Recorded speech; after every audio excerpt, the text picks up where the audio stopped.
Hey everybody, this is Rod Meldrum, the Book of Mormon Evidence guy, and we have a very special series of podcasts that we're going to be launching here in regard to a lot of people have questions about why we have a focus on the Constitution.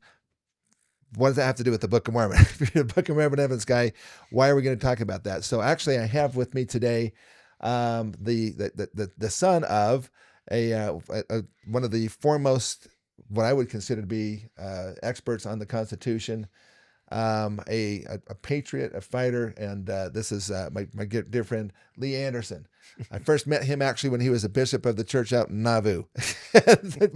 That's been a year or two ago. Stayed with them there. He and his sweet wife Phyllis, who is actually in our studio here with us today. Phyllis, thanks for being here, and first got to meet you then, but your father, H. Verlan Andersen, had a huge influence on my dad, actually, first. And then because of my dad, it became a big influence on me. And this is the book that this is my dad's book, actually, his original book. It's called The Book of Mormon and the Constitution. So we're going to do a deep dive with Lee, and Brill is also joining us in the studio. Brill, you there? I'm here. All right. Hey, guys. And so we're going to basically talk about, number one, what does the Book of Mormon have to do with the Constitution? Number two, why is the Constitution essential, and who is it that actually thinks it's essential? We're going to really kind of start off with going from the very top. We're going to start with the Scriptures. I agree. And with what Jesus Christ actually revealed to Joseph Smith in Revelations in the Doctrine and Covenants, which we're going to be studying coming up this next year.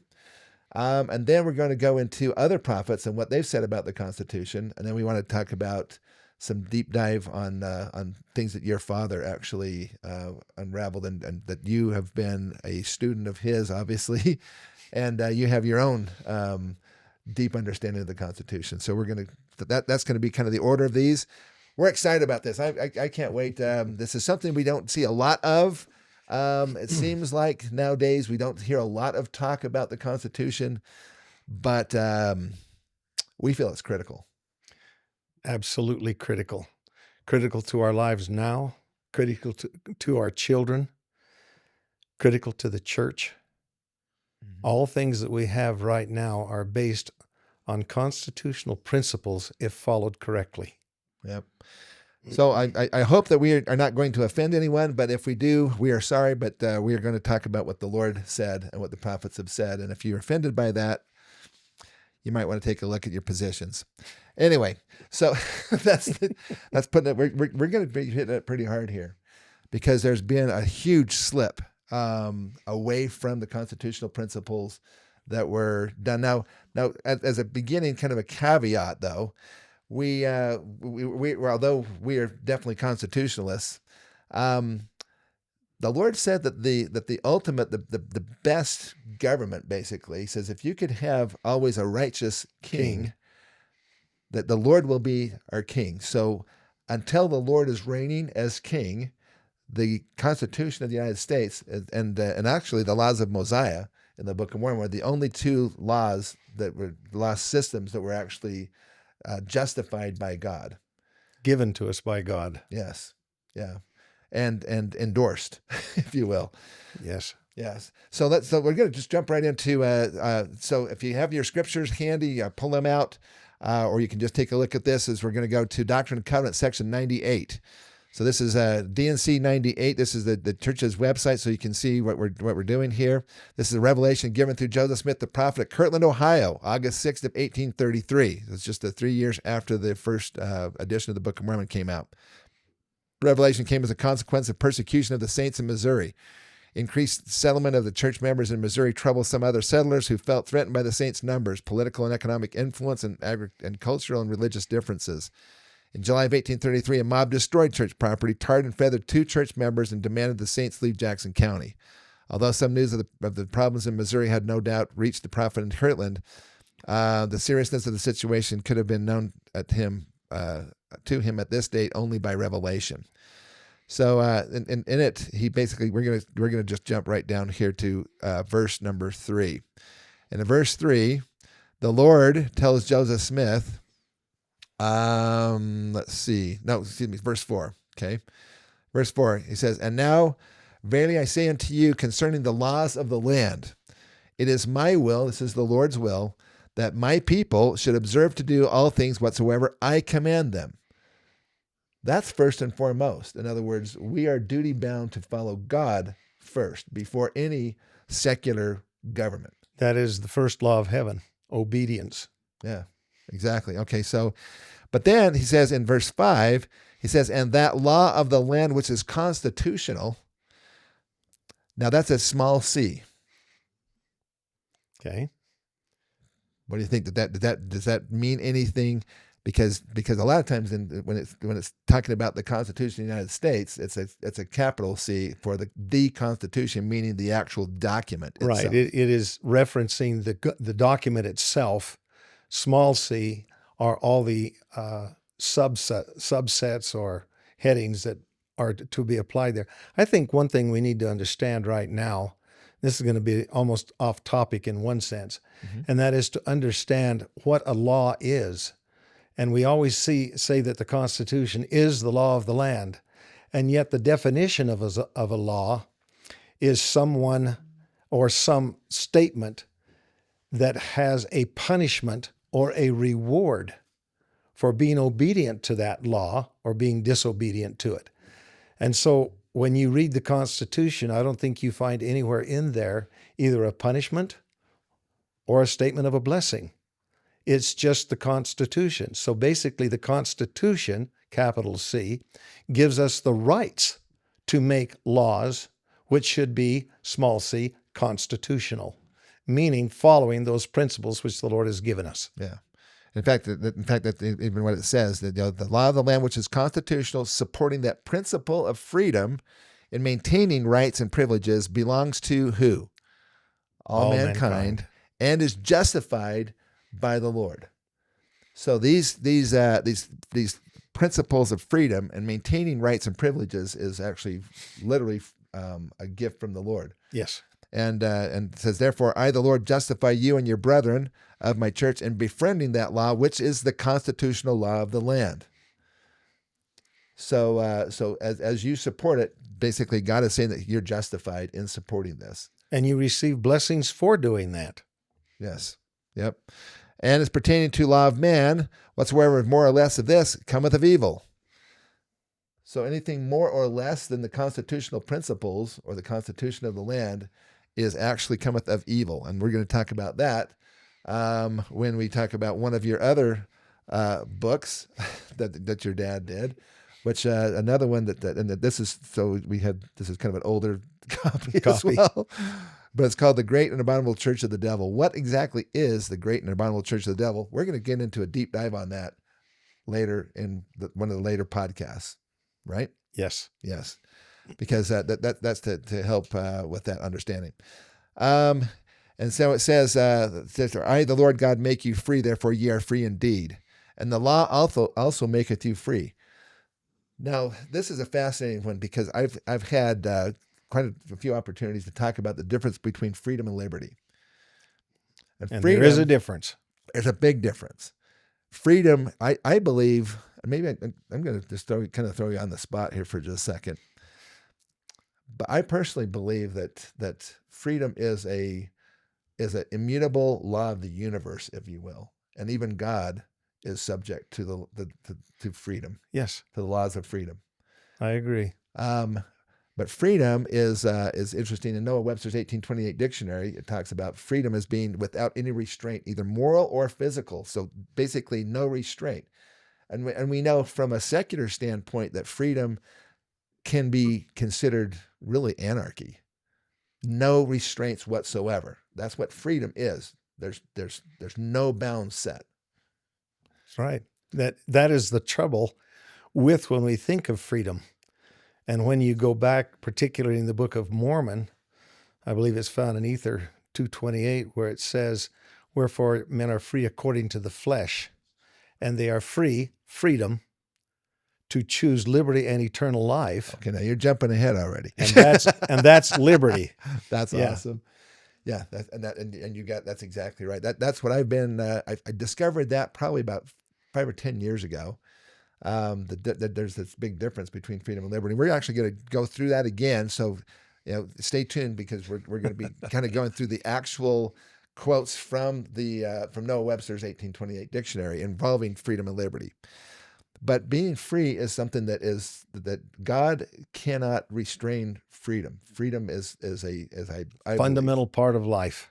Yeah, and a fundamental part of, really, when I say the universe, meaning that even God, I think, is subject to the law of freedom. Mm-hmm. He has to allow it. Yeah, and he can't impinge upon it.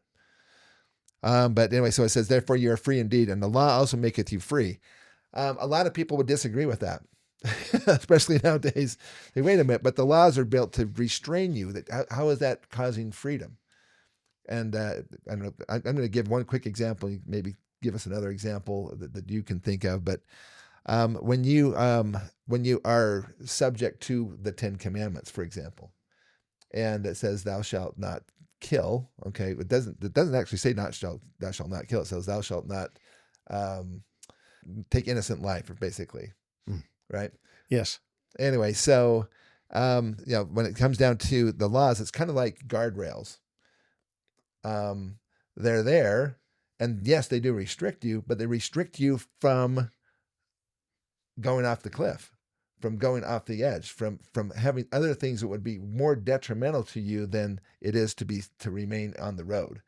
And so that's kind of one of that's a quick example of freedom. But if it's just unbound freedom, it can lead to going off the road, going off the rails, if you will. But when you have some restrictions, and that's what liberty is about. Yes. Because liberty puts into place moral codes, ethical codes. Yeah. And without those, you cannot truly survive. You either have anarchy or just plain death. Whereas with liberty, as I've come to understand it, it means that you are free to do that which you desire to do under the direction of a superior authority, meaning God.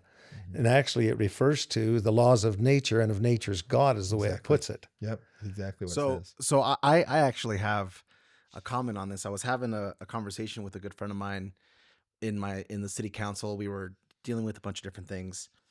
And I carry this Constitution with me, this little booklet here, if you look over here. Mm-hmm. And in here, there's a quote that I love. And it says, "It is hardly too strong to say that the Constitution was made to guard the people against the dangers of good intentions. There are men in all ages who mean to govern well, but they mean to govern. They promise to be good. They promise to be good masters, but they mean to be masters." That's from Daniel Webster. And wow. that hits hard for me.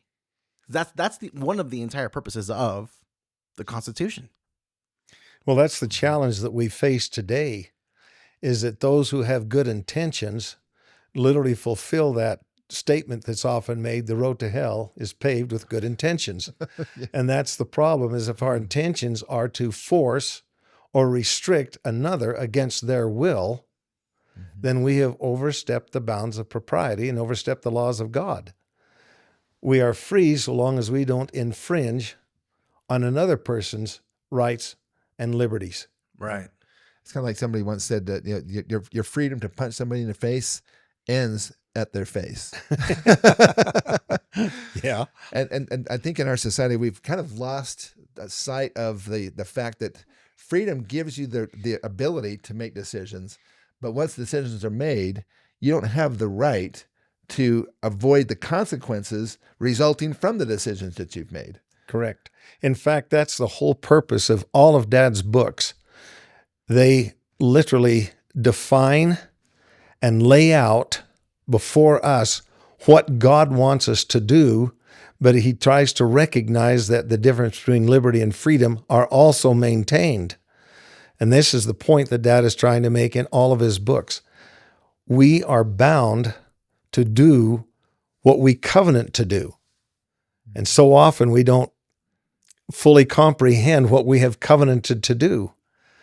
And that's why we have to go to the Scriptures and find out what the Lord's laid out for us before we act. And when we act without restraint, without understanding, without knowledge, then we usually fall off the cliff and drag a few people with us. But when the boundaries are set, I guess I think of the example that we hear all the time of about a young child in the yard, and you've got a fence up. Is the fence there to restrict the child or to protect the child? And if the child is 2 or 3 years Look at old, it both ways, yeah, depending on who's looking at it. and you don't want, and the child wants to get out and run out in the street. Restricting its freedom. Yeah, you're restricting its freedom, but it's to give the child life. Yeah. And I think I don't know if that's the best example, but it's one that's always been given me. Well, Dad tries to help us understand that the Constitution, the laws of God, were not to restrict us in the sense that we think. They were set up to protect us. Exactly. Well, what comes to mind for me is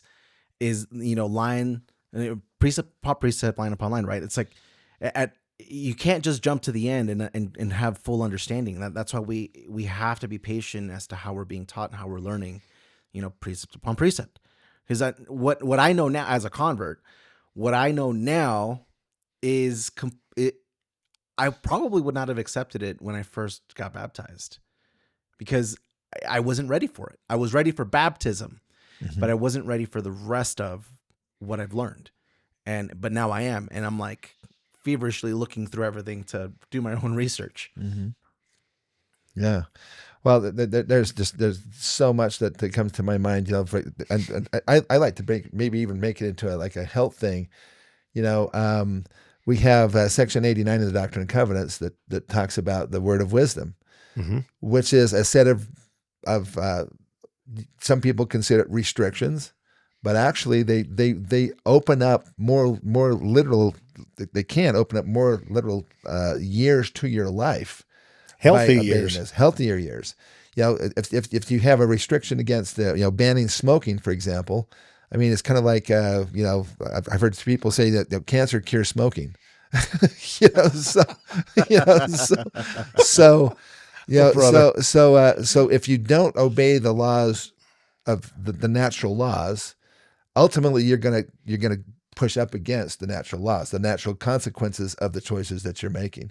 So all you're really doing is you're trying to persuade people to live according to certain laws that will actually extend life, extend protection, extend good things in their life, rather than considering them to be a restriction. They should be looked at as a protection.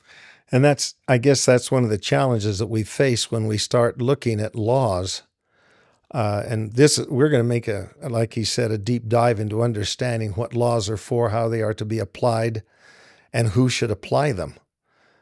These things are something that we truly don't understand. And as we get into these books, I think we can clarify. Right now, it sounds a little bit vague or unpolished, but as we get into them, my father opens up an understanding of what God's laws are and what our responsibility to them is. And it's difficult to do it, and just by making a statement like, keep the commandments. It sounds, well, all right, I'm not going to lie, cheat, and steal. And no. That's kind of the minimum requirement. That's the minimum standard right there is the 10 Commandments. But we know that there's additional laws that God has set up, and each additional law, I think it's fascinating. President Nelson has been talking a lot about covenants.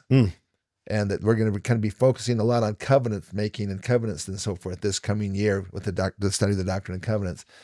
But each law that you agree to and you make a covenant with, there's a corresponding blessing, if you will. Yes. Many blessings are unspoken. I mean, it's interesting that when you read in the D&C 89, at the end of it, it says that if you keep these things, that you shall run and not be weary and walk and not faint. And people are going, well, that's kind of a strange way to put it. But the reality is, if you live a long, healthy life, free of disease, free of impediments, arthritis, or whatever you want to get into, your life is much more comfortable. You're happier. You don't fall into this, what do they call it when you're always really hungry? You become hangry. Hangry, yes. Yeah. But I get hangry occasionally. Yeah, most of us do. But stop and think about the fact that if you're in constant pain from arthritis or, I don't want to say it, rigor mortis. Sort of like that. Sort of like that. If you're in constant pain, is your life joyful? Are you happy? No. What can you serve? No, you can't do anything. You can't serve your family. You can't serve your Lord. You can't serve people in your ward. You can't serve your country. You can't serve so many different ways. If your health is a shambles, it really makes everything else very, very difficult. You become dependent on society for your sustenance. And that's not what the Lord's asked us to do. He's asked us to serve one another. I know many people that are born in a situation that does not allow them to do those things, and they have to be waited upon. Yeah. Their purpose in life, as far as I'm concerned, is to teach us to serve and then be grateful for what we have been given that allows us to do it. So let me ask you just a little off topic here, but if you were Satan and you wanted to try to ruin people, what would be one of your best ways to do it? Deceive them into believing that if they're helping their fellow man through force, that you're doing a good thing. Yeah. I mean, that's definitely. I mean, that's part of it. But also if you're helping your fellow man through giving them certain or adding things to their food so you destroy their health. Oh, let's not get into that now. That's a loaded comment. Oh my gosh! But we are seeing this happen right before our eyes, and it seems like nobody wants to talk about it. And in fact, if you do talk about it, you're going to get censored and you're going to get cut off from society. Cut off. You're going to be deleted, and so forth. But the bottom line is that we have rampant different kinds of diseases that were almost unknown in the generation prior to us. And now it's just rampant. I mean, you look at autism, for example, and it was 100,000 to 1 ratio of people who would get autism back even 30 and 40 years ago. And now it's 1 in 35. There's something going on that is, and the funny thing is it's not worldwide. No. This is in the United States. Right. That this is happening. So there's stuff going on that nobody's wanting to talk about. You look at diabetes, and it wasn't until recently that when I was a kid, my mom put me through these diabetes studies because my mom has diabetes, and then as I got older, I realized that diabetes is actually a form of dementia, and I wasn't putting those things together until recently, and so. Or I should say dementia is a form of diabetes. It's a diabetes type 3. And so, and a lot of that has to do with the way that we eat. And so if we eat poorly and not only just poorly, but poor quality food, which is what we're riddled with in this country at the moment. Recently Mexico just banned GMO corn completely banned it. And we're not far from that. Well, we're not going to be selling much corn then. I just find that interesting, Yeah. Well, if you take that to its logical conclusion, you find out that you create a society that is now dependent upon one another just to live, and they cannot sustain themselves because of their poor health. And then you have those then you get to the eugenics part. Yeah. Destroy those who cannot fend for themselves, who are a blight on society. I mean, you can go back to Margaret Sanger and go through her system. And that is despicable. And no one talks about it. It is. Mm-hmm. And we're starting to see more of it in a way that we didn't think was even feasible. Yeah. Because of what's being foisted off upon us. Did I say that correctly? Got my tongue all tangled up. I hate when that happens. Well, yeah. I think you're onto something there, Lee, because I think that people have a hard time when they come to realize that what they thought they knew isn't quite what they were being told. You know? And then now we have so much information that's readily available, but at the same time we have so much opposition that's trying to hold back this information that what is true? what is fake, what is what, you know? Well, I can give you a very interesting example on smoking. You're talking about cigarettes and its relationship to cancer. They discovered back in the 1920s that smoking caused cancer. And the cigarette companies went into a deep withholding. They hid the information. It was found by their own scientists, their own chemists, as they worked in it. And it wasn't until the late 30s that they were even allowed to talk about it. And by the 40s and the 50s, it was the entire, I don't know, 1/2 of the United States population was addicted. It's hard to understand. I was in the Navy, but one of the things that was included in the K-Rat sometimes was a pack of cigarettes. Yeah. Yeah. And so people, you're going, well, where'd these come from? And I won't talk about the different brands that were available, but it was, it was interesting to note that this was pushed onto people in such a way that they didn't even realize, and the cigarette companies were completely at fault in what they were doing. Well, that's just a minor example of what is actually happening today. I mean, I'm sure anybody that's listening to this podcast is very, very much aware of what the word sorcery means and where it comes from. Right.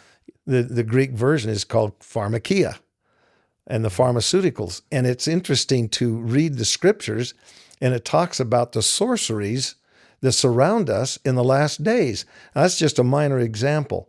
Well, when you get into something a little more deep, something that requires a study of what is causing us to become slaves, and we look forward to it because we're unaware, that is far more dangerous than even the food that we eat, because we start to believe that forcing someone else against their will is God's will.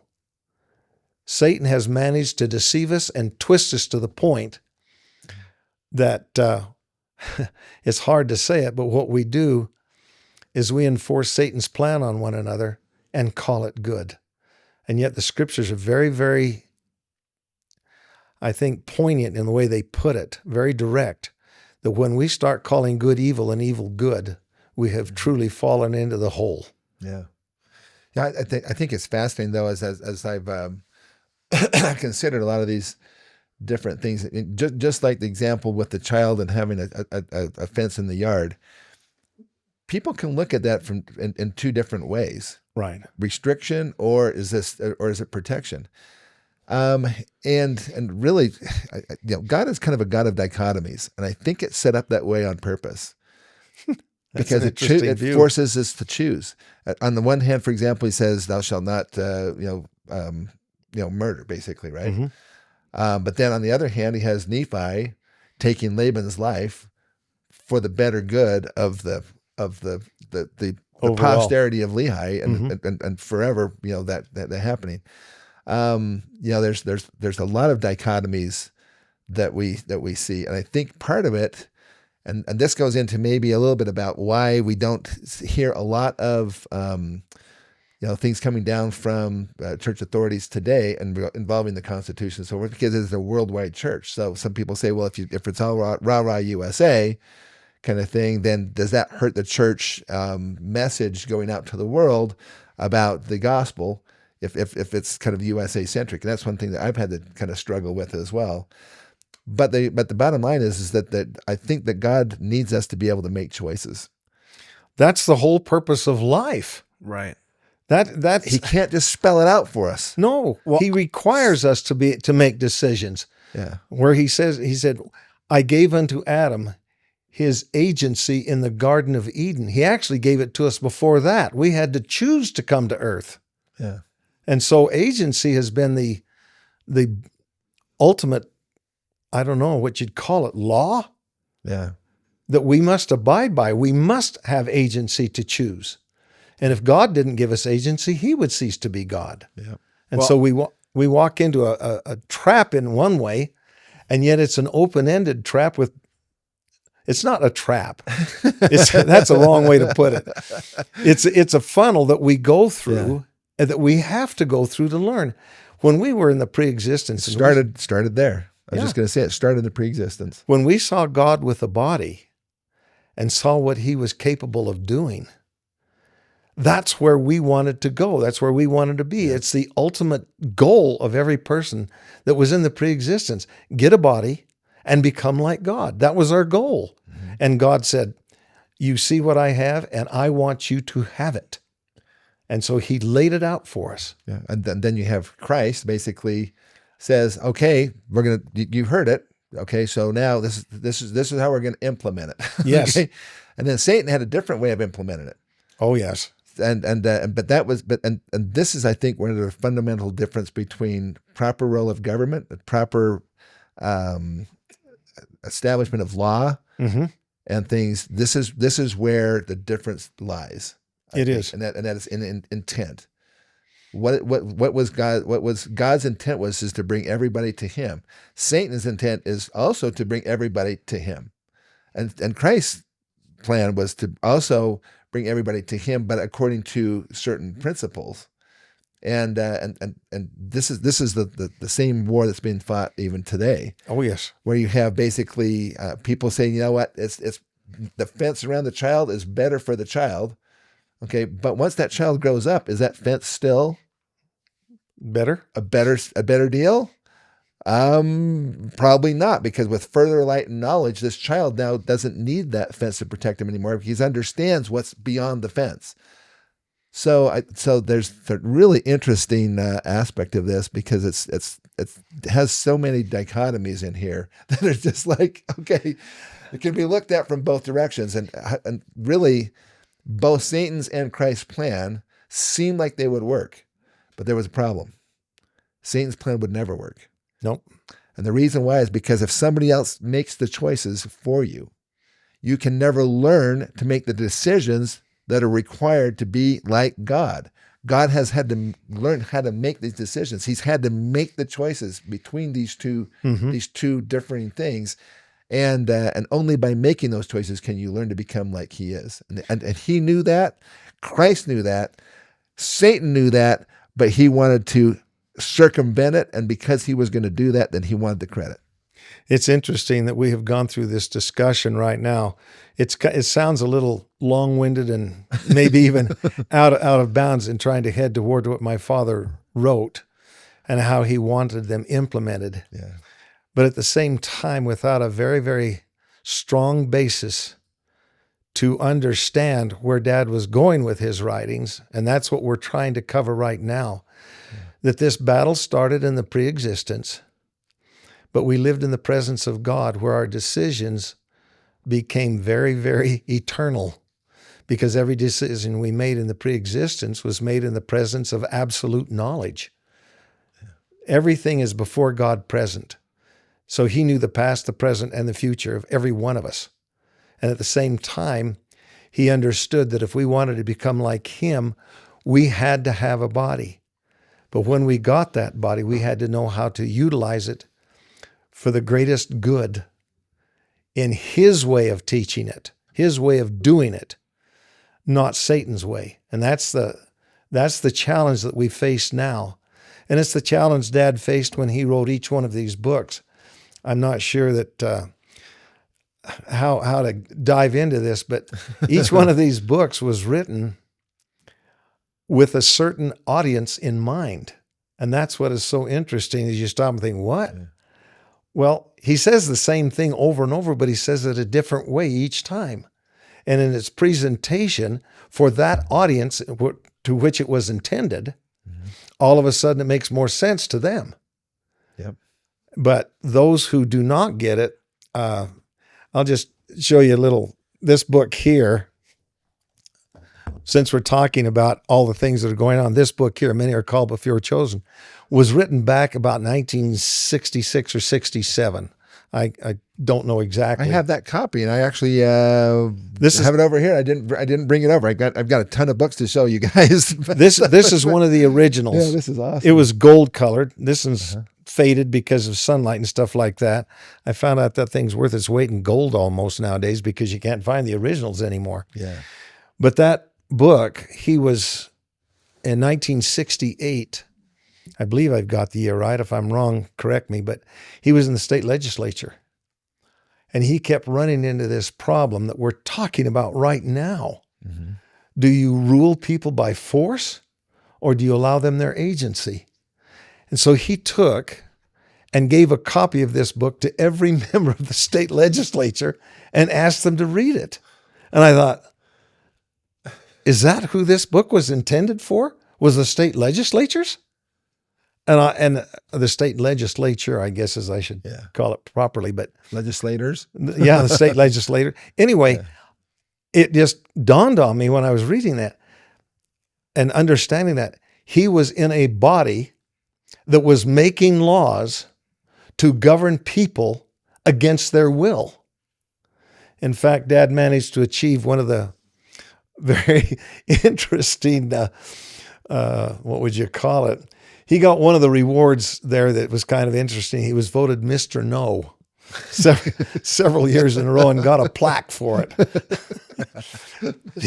Because he was trying to stop the people from instituting laws that took away the responsibility and the stewardship of individuals. And that's the purpose of life. God gave each of us, when we came to earth, no matter where we were born, when we were born, or to whom we were born, we were each given a stewardship. Yeah. And if you are not allowed to fulfill that, that puts you in a rather awkward situation when you stand before the judgment bar of God. Right. Well, I couldn't do it. I wonder why. So who's going to be held accountable? Well, now we get into a huge discussion on what's going to happen in the hereafter, which we're going to avoid right now. I'm really grateful that I'm not Christ, having to make those kind of decisions and make those kind of judgments. Oh my goodness! Yeah, who's going to get blamed for what, and how much responsibility do each individual person have for following laws that are A, unconstitutional, or B, they actually deprive other people of their opportunity, their rights and their privileges, and so forth. So it's going to be an interesting deal. Let me jump on just a couple of quick things and finish up here with this scripture. Sure, you bet. Okay, so basically, verse 8 says, "And I, the Lord, make you free, therefore ye are free indeed, and the law also maketh you free. Nevertheless, when the wicked rule, the people mourn. Wherefore honest men and wise men should be sought for diligently, and good men and wise men should be observed to uphold. Otherwise, whatsoever is less than these cometh of evil. And I give unto you a commandment, forsake all evil, and cleave unto all good, and that ye shall live by every word which proceedeth forth from the mouth of God." And then it talks about the line upon line, precept upon precept scripture there. So anyway, so that's basically what I wanted to bring up. So I wanted to start from the top down. Basically, this is the Lord through Joseph Smith saying that the Constitution of the United States is not only justifiable for the United States, it's for all mankind. Section 109, I think, puts it even in better when it says that it's an eternal principle. Yeah. Do you want me to pull that up real quick? Sure. Okay. We'll pull that up here. Just give me a second. It's funny that quite often when you go to, and you push the little button on the right that says additional things, sometimes it doesn't bring up the stuff you're looking for. It seems to say, no, that's not part of it, but we'll do it anyway. And this is section 109. What verse do you want to go to? This is the Kirtland Temple. It's. Do you remember what verse you want to look at here? No, I'm not that smart. Okay, well, let me see. How's a prayer? I'm repentant. Let's see. Saints be poured out upon the wicked in the last days. Many nations and peoples, churches prepared for the gospel. Okay.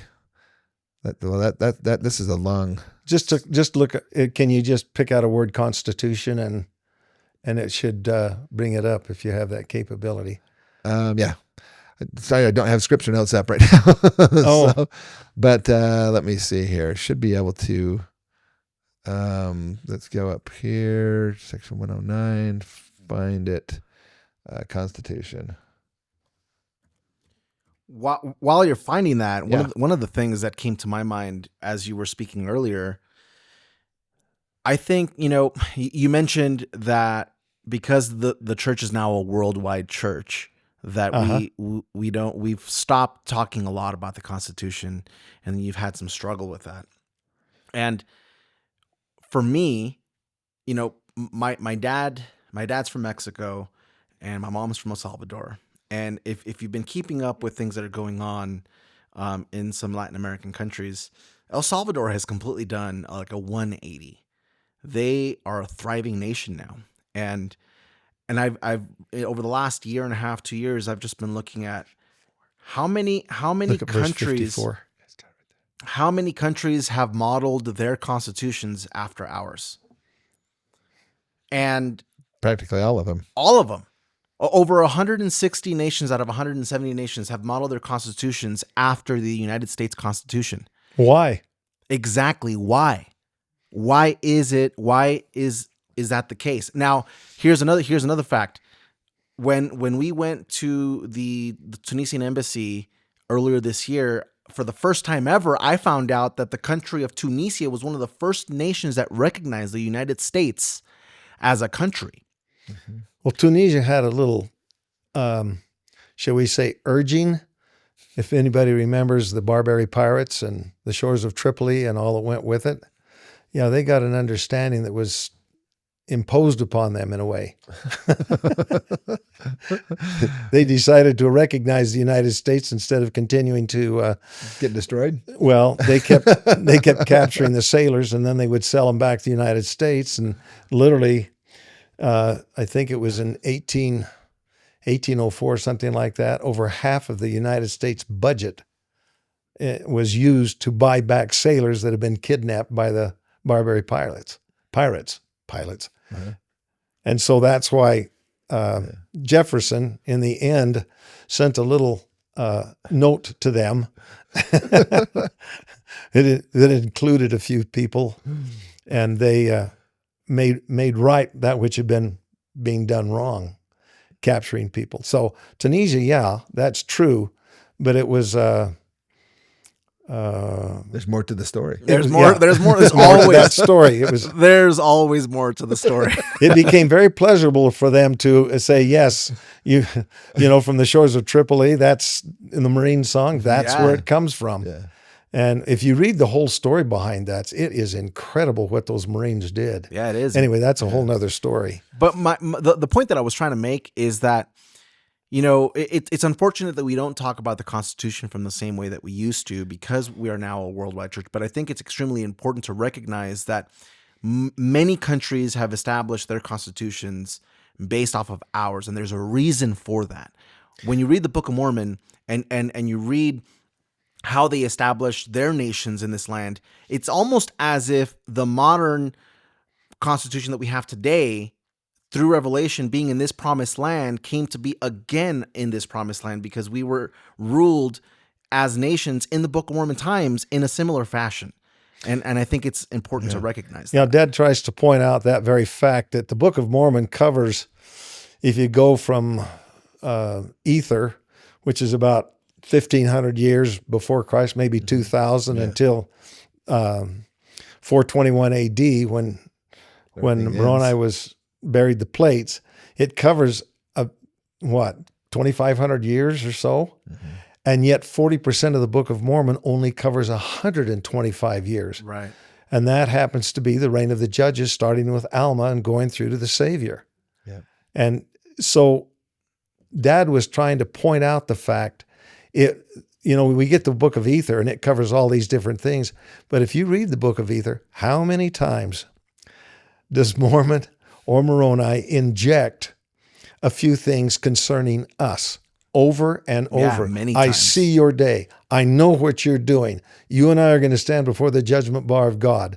And so Mormon and Moroni were actually stating over and over again their position versus ours. Right. And if you look at Moroni and you start reading that, what do you find out there? It's a summation of all the principles of the gospel put together. Yeah. Chapter 4, chapter 5, they're the baptismal, or the sacramental prayers. Yeah. In another one, it tells you how to baptize. In another one, it tells you how you ordain a priesthood holder. He goes through all these things. Ordinances and covenants, basically. It's just a summation of the entire Book of Mormon in a nutshell. Well, except for chapter 9. Chapter 9 is pretty. And there's so many references to the temple. Yes. Yeah. When, in fact, we had a mission. Well, was he the mission president? No, temple president. President Condi. I rode with him to a meeting for bishops and stake presidents and temple presidents, and he lectured me. It was very interesting on the Book of Mormon and the content in there that refers to the temple. There's so many sections. And so Dad read the Book of Mormon. I need to get back to where we're headed in this direction. But at any rate, he pointed out that the temple is mentioned many times, and the covenants that were made by those people were temple covenants. And as you read, if you find out, for example, Alma 13 talks about what? The Melchizedek priesthood. Who got it, when they got it, why were they foreordained to get it, and what they were supposed to do with it. You go back to Jacob 2 and you find out, they had the sealing powers. Let's see. If you got the sealing powers and you got the Melchizedek priesthood, what ordinances did they perform? Right. They don't talk about them because they're too sacred. Yeah. Even we are admonished to not talk about them, not because they're secret, but because they are sacred. Yeah. And so you look through the Book of Mormon one way and you get a very powerful message. You read the Book of Mormon. I'll give you a brief history. My father was born in Blue Creek, Utah. Of course, everybody knows where that is. Yeah. It's up by Logan. At any rate. I'm even from Logan. I don't know where Blue Creek is. I've never heard of Blue Creek. Anyway, he was raised... where Benson is. Close. But at any rate, they lived in the country. He couldn't go to school. And so his mother taught him to read the Book of Mormon. And that's how he learned to read, was by reading the Book of Mormon. Yeah. Well, later on, and his mother told him... Wouldn't that be amazing if we had an educational system that was designed and based on reading of the Book of Mormon and the Bible? Wouldn't that be amazing? That would be. That's actually how I homeschool my kids. That's how that's how it was in the early United States before we had a Department of Education, which I think your dad had a few things to say about that. Yes, he did. We'll get to that later. But at any rate, Grandma told him, as he grew older, she told him, if you ever have a question that is bothering you and you want to take it to the Lord, you'll find your answer in the Book of Mormon. It is there. Mm-hmm. And so later on, he grew older, got married. I was born in Palo Alto, California, while he was attending Stanford. Oh, I'm so sorry. No, just kidding. No, he graduated one of the top 10 in his class from Stanford. That's cool. And then he later on went to Harvard. While he was in Harvard, he graduated number 1 from his class in Harvard, at Harvard in law. That's awesome. Yeah, he was. If I had a tenth of his brilliance, I could really give you a lecture. And he lectured at BYU. Yes, he did. Professor there. And we're going to get into that. But he was there, and he was taking these law classes, more of them, I should say. And he kept trying to figure out, well, how does this relate? These law classes, how do they relate to the church? Where do they fit? And he said, Mama said, read the Book of Mormon. And so he started going through the Book of Mormon and reading it. And that was the beginning of this book, the Book of Mormon and the Constitution. Now, it wasn't completed in his lifetime. It was printed after he died. But he found the answers to the questions he was seeking in the government that was established among the Nephites. Mm-hmm. Who ran it? In fact, he talks about the fact, who were their leaders? When they were righteous, who were their leaders? They were prophets. Whether it was Lehi or Jacob or Mormon or Captain Moroni or Mosiah, whoever it was, Alma, they were men that were selected by God to help them understand their position in the world. And then he began to apply the constitutional principles that he found in the Book of Mormon, particularly at the end of Mosiah when he's trying to get across to the people, God gave us our laws. And then you get into Alma and he's applying them and he's saying, God gave us our laws. And you're going, wow. Well, then you find out as you read, what law did they actually follow? Right. It was the law of Moses. In fact, it tells us several times that they followed the law of Moses strictly, Yes. but they understood that it was to bring them unto Christ and was not the ultimate goal. Mm-hmm. And so they had a different perspective, or Dad seemed to understand that they had a different perspective of the laws they lived under and who was to enforce them and how were they to be enforced. Just one quick example. In our day and age, if somebody is convicted of murder or something like that, who do you go to find out what their punishment's going to be? It's usually not a local judge. They usually go to a Supreme Court judge in that state. A federal judge. A federal judge. Who did the Nephites go to when there was a case that was to administer death? They went to the chief judge of the land. Does that sound familiar? Mm-hmm. And so Dad started seeing these relationships and these tie-togethers, and all of a sudden, the Book of Mormon, as he said, as he read it, took on a whole new perspective to him in understanding how the Constitution was given to us and how it was to be applied. And he used those principles. In fact, it's so interesting. If you want to read a funny story, and I don't mean funny, ha-ha, funny, peculiar, is to read the story of Captain Moroni after he captures all these guys that have come in to defeat the country and kill everybody. He gets them all cornered. And the chief captain on the other side said, and Mormon tells him, or Captain Moroni tells him, make this covenant, this promise that you won't come back. We'll let you go. We'll let you go. And, oh, we can't do that. Can you think of any commander in the world today that would turn around and give back their opponents their weapons and say, now let us finish the fight? Yeah. And that's how Moroni did it. And it's because he understood the principles that the Lord had laid down and not the way we follow. Vengeance, vengeance, vengeance. No, exactly. I was just having this discussion with my kids because we're reading in Helaman, and I was telling them, you do realize that Moroni wasn't just, when I asked them the question, actually, what is a soldier? And it's, oh, well, a soldier fights for their country. And then, okay, well then when you fight for your country, how do you fight? And then they said, well, you defeat your enemy. And I'm like, well, do you defeat them at any cost? And then their wheels start spinning. It's like, well, then what did Moroni do? What did we just read in how Moroni dealt with his enemies? He was a righteous general. He didn't just kill in cold blood. No. Yeah. And that's what I think most people don't recognize, that he was a righteous man to the T. He did not just kill for the sake of killing. He did it in the way that the Lord asked him to do these things. He was a warrior who abhorred Death. In fact, there's a couple of examples that we have in modern day which are kind of interesting. If you know the story of Dawson, that was he refused to carry a gun during World War II. Oh, I've heard of him. Yes. Yeah. And the whole story is how he saved 40 or 50 people in one night. Never shot a person or anything, but he would take them and get them down to the medics. Mm-hmm. And I may have the story somewhat fouled up. I apologize for that. But anyway, he got the Congressional Medal of Honor. He's one of the few that survived.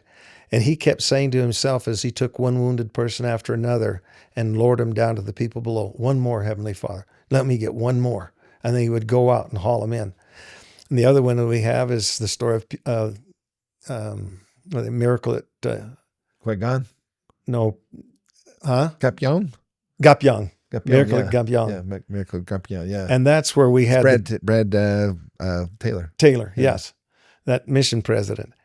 We have examples of it in our day, but they are one... You probably ought to explain just a little bit what that is. Basically. Yes, go ahead. Yeah, Brad Taylor actually came here, to my home here, and did a presentation for a bunch of us there talking about the miracle that happened when about 200 LDS young men in the reserves, basically in the Army, I think it was Army Reserves, from Beaver, Utah down to St. George, weren't expected to go on the front lines and whatever, and then ultimately they had the temple president at the time of the St. George Temple told them if they would just honor their covenants, that not one of them would be lost. They would all come back safely, but they weren't even expected that time to be even going to the front lines or maybe even going to Korea for that matter. Most of them were not elders either because they hadn't been on missions. They weren't getting married. They were going to war, and so they went over, most of them as priests. Yeah. And they ended up going over to, getting sent over to South Korea. There was a big offensive put on by some 4,000 North Koreans and mostly Chinese, like 3,000 Chinese and about 1,000 North Koreans. Pinned them down for about a day and a half, and there were like 800 or 900 Chinese and North Koreans killed. They took about 800 more captive. These were 200 guys. Yeah. And after the smoke cleared and everything came, they got everybody.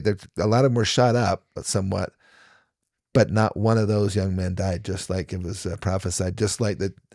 I think it's interesting because it's a tenth, it's a tithe of the 2,000 stripling warriors, because there were 200 of them and 2,000 stripling warriors, but they were promised the same things, and they both both of them received the same blessing of not being killed.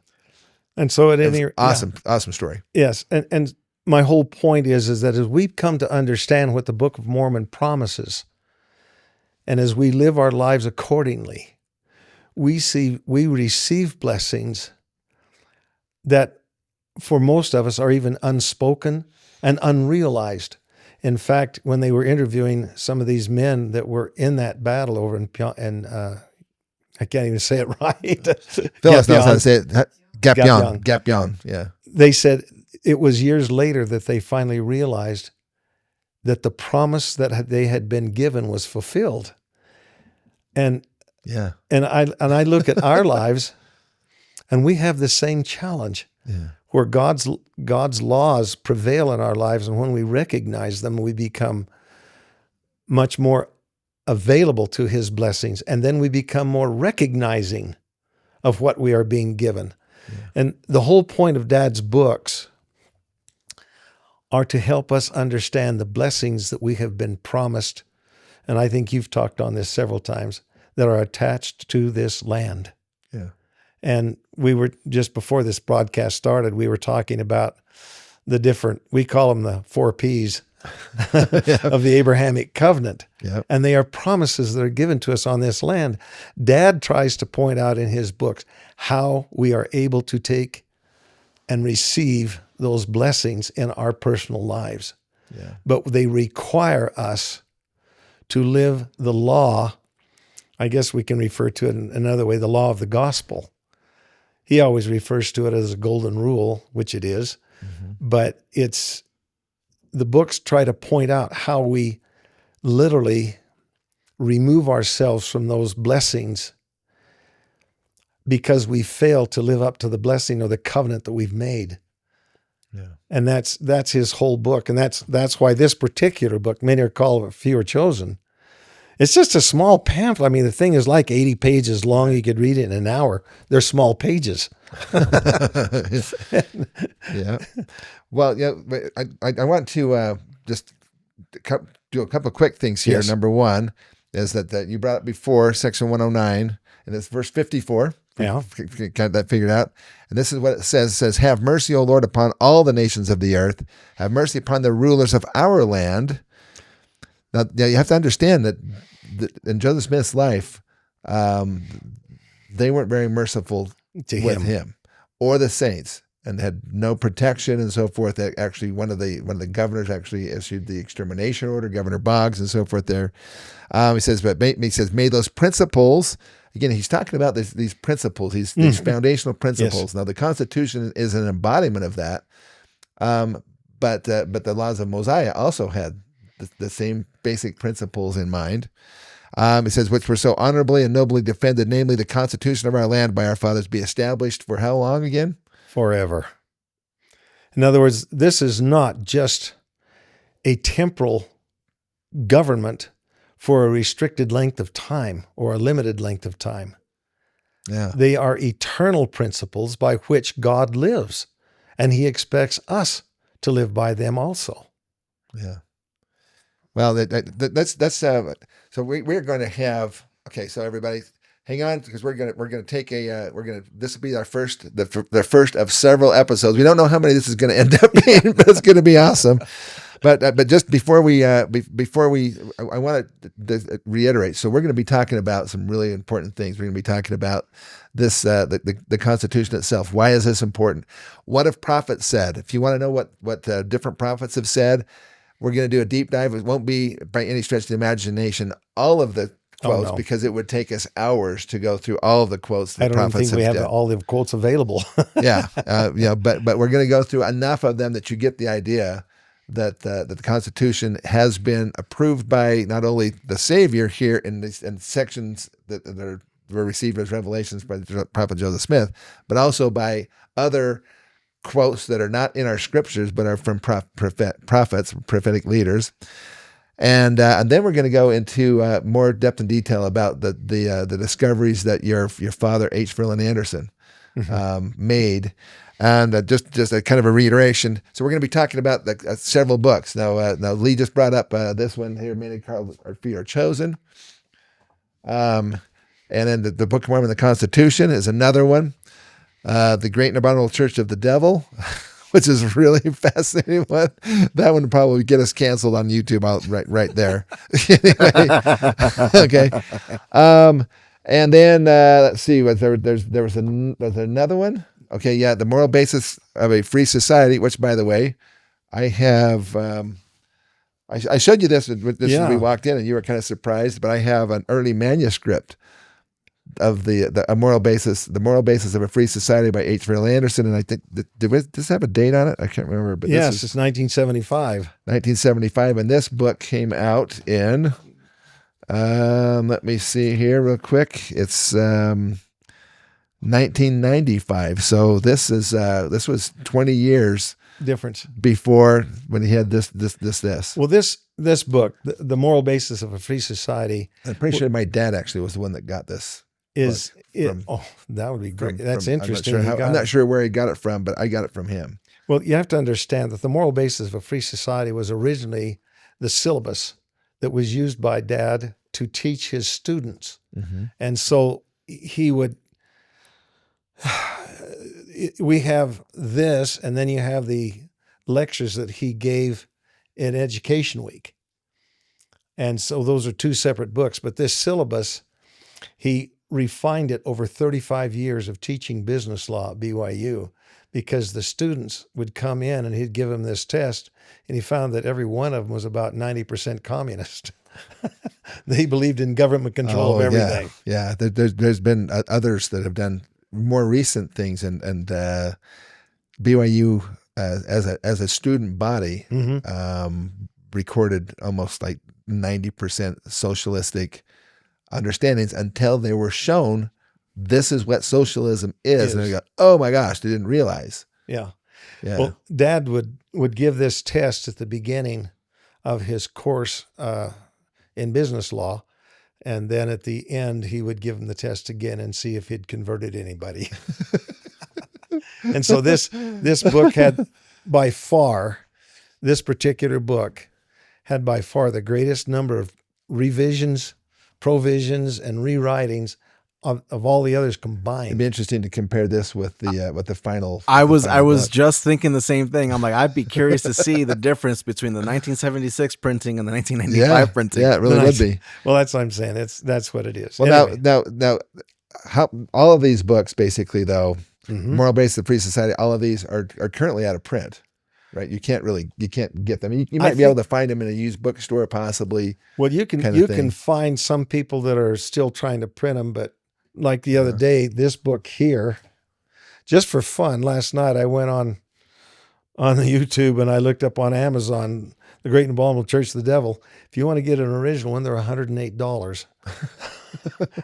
They're originally probably. Yeah. Well, this is sold that doesn't even have a UPC code on the back. No, it's so there you go. And I just thought, holy smoke, I should have kept a case of those. Well, just in case, if anybody is, if you are a freedom loving patriot, and you want to become educated about these subjects, your family, tell us a little bit about this book, because this is, as I understand, is a compilation of of all of them. Here, take this one and tell us a little bit more about that, because I think you got 300 of them. There's like 50 of them there's available left or something. Maybe 70. We're not sure. He was counting boxes, and there's an odd number of books in each box. But my brother-in-law, Brigham Andersen, whom I love dearly, he's married to my sister, Elaine, and he is a patriot. When he started to, when he got home off his mission, he was going through the same dilemma that most people are. They're watching the challenges that are taking place in the world, and he doesn't know where do you turn, what do you do. And he went to W. Cleon Skousen's website, and then he saw, and then not website. He got a pamphlet. That's what it was. Yeah. And he attended those, and all of a sudden he became an ardent conservative. The more he read Dad's books, and so in this day and age where we have reached that point where many of these books are out of print, you can, if you know where to look and you're a really good computer guru, you can go and find places where you can actually download them for free, but they are filled with all kinds of other stuff. So I'm not sure I would recommend those. But at any rate, Brian said, we have got to get these out to people. And so, especially your family members and so forth, as a legacy to your father. Right. That's how many children did your mom and dad have? There were 11 children. They had 104 grandchildren, and we stopped counting at 500 when they hit great grandchildren. so that's quite a legacy. Yeah. So if you just take those and put them all together, you're talking close to 700 people. They definitely fulfill the commandment of the Yes, Lord. multiply and replenish, and they really worked on the word multiply. Right. At any rate, when Brian was reading these books and found out it was that most of them, well, all of them are actually out of print. I don't know of any of them you can get that are in print, and most of them that you do find will be in used bookstores or somebody online's trying to make a buck. But this book, Brian compiled, put it together, and he made 300 copies. And his cost was far more extensive than he had realized. Well, in the printing business, basically, the more you print, the less it comes to each copy. So if you do prints like we do with the annotated Book of Mormon, we do like 10,000 copies at a time. Wow. And it really drives the prices down. But when you're doing 300 or 400 at a time, it still takes a lot of time to set up and to get everything ready to go. And then you run it, and the machines are so fast nowadays that and it's done in like a couple of hours. And so, but binding and everything else still has to be done. And you'll notice the binding on this is sewn, not glued. It's a Smith sewn binding. It's a really nice hardcover book. This other book I was showing you was glued, and all the pages are falling out now. Yeah, that's how all of these are kind of standard issue books basically. But this is like an heirloom quality, kind of a thing that's going to withstand the test of time. But it has the man-made law in a changing world. Many are called fear of chosen, the great and abominable church of the devil, the Book of Mormon, the Constitution, the moral basis of free society. So they're all there. The first one that is signed there, Man-Made Law in a Changing World, that is the 4 lectures that he gave when he was at BYU during Education Week. Oh, okay. And he did that for about 6 or 8 years that he would travel. He traveled up to Washington. He was in California, Arizona, Nevada, here in Utah. And he would go wherever the education people went and give his lectures. And that's where, and they were standardized. I have a copy of that too, but that started back in the 60s, late 50s, early 60s. And so Brian got them all the lectures and all the books and put them together in one volume.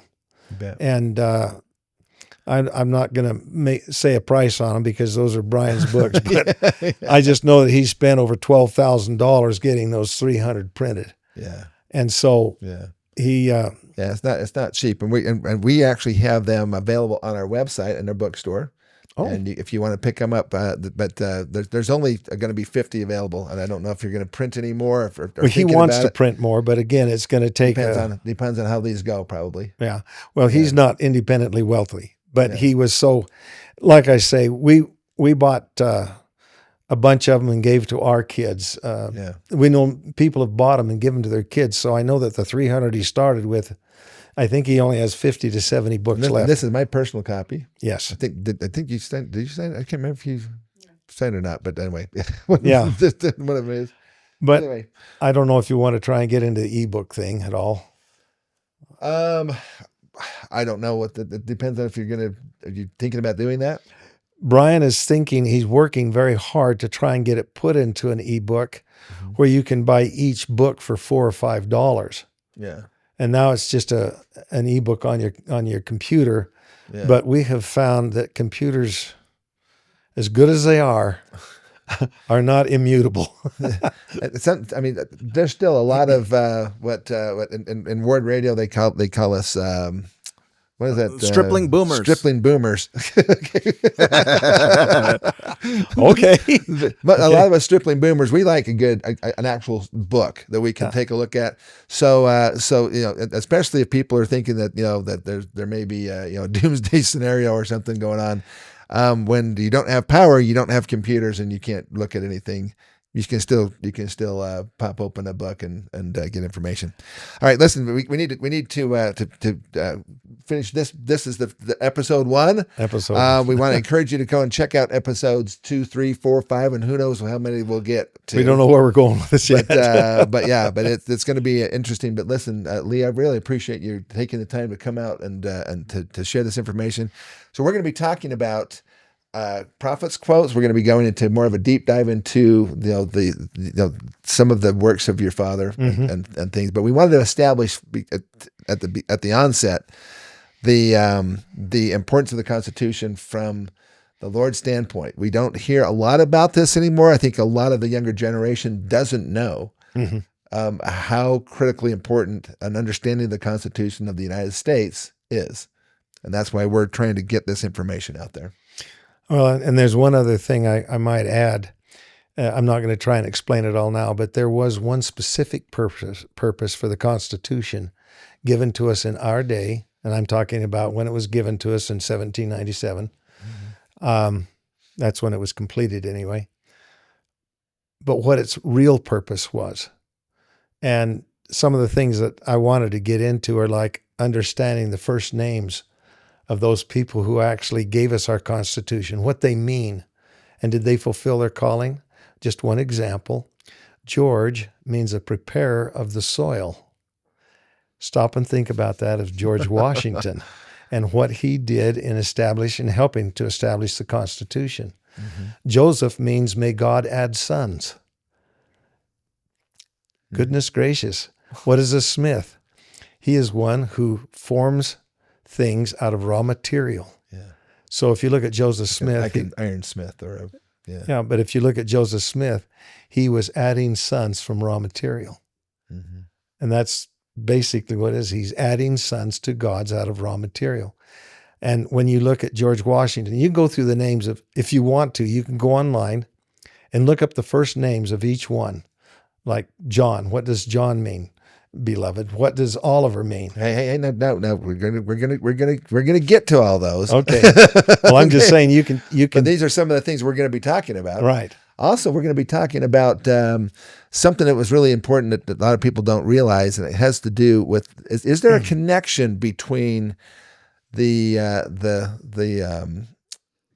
covenant God made with Abraham, as we call it, the Abrahamic covenant, and the preamble of the Constitution?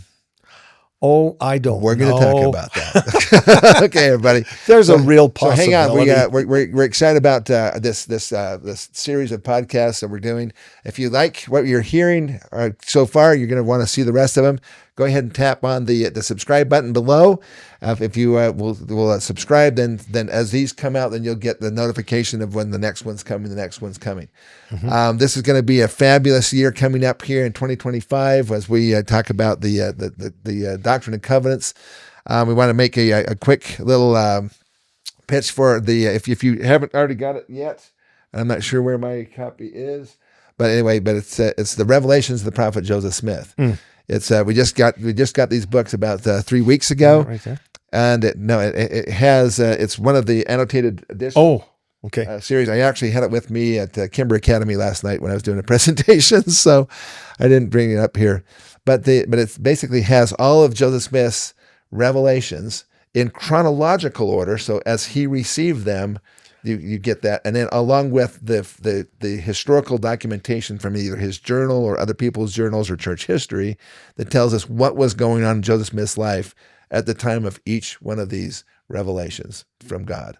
And it's just fabulous. It's written in the same format as the other annotated books, with the words of God are in red, words of prophets and angels are in blue, italicized and direct quotes and so forth, just like is in the other annotated series. If you haven't been taking advantage of those, it is just phenomenal work that Dave Hawking and I did. The first one with the Book of Mormon. Dave Hawking's been doing the Book of Jasher and the Book of Enoch and the 5 books of Moses and the New Testament and so forth. And I think this is the last one I think that Dave Hawking is planning on doing. So if you don't have those, you can go to our bookstore at bookofmormonevidence.org and pick those up. But the newest one, if you want to supercharge your next year's study of the Doctrine and Covenants, this is a great way to do it, and you're going to really enjoy it. Yeah. I'll make sure I have it out for the next episodes. Okay. All right. Thanks, everybody. Stay firm and stay focused, and we'll talk to you later.